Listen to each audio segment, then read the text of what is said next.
Ayan siya, ang aking alaga. Si Snuffy. Snuffy! Yahoo! Snuffy! Ayan.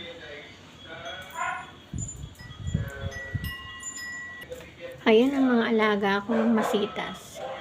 Binuhog ko lang yung aking alaga. Binigyan ko ng pagkain. Ayan. Ayan, mga masitas. Ito yung kakain-kain, no? Hindi pa siya malaki, pero papalakihin natin siya. Ay, mga masitas namin, no? Ayan. Ayan. Ito. Ito. Ito mga orchids. Iba-ibang klaseng orchids po yan. Ayan. Ito maganda to. Para siyang plastic. Ayun na. Ayun yung aso ko. Nasaan na? Ayun. Makain.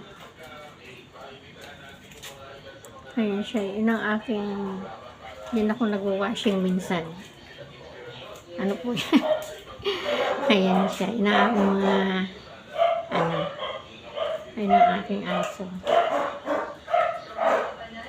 Makain. Kasi ito naman tayo sa labas. Ayan ang aking mga tanim. Ayan ang mga ano yan. Ito yung nilalagay sa sinabawan. Ayan ang aking mga tanim. Ito malapit na siya mamulaklak. Oh.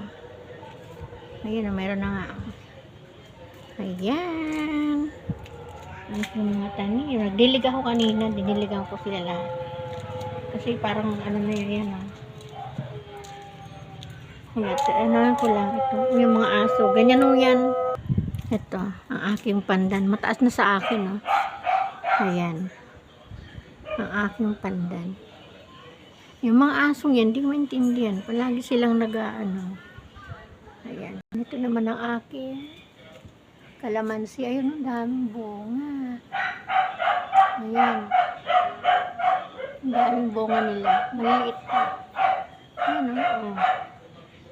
Ayan, itong mga sili ko. Mas lalo itong sili. Ang daming hinog. Ayun.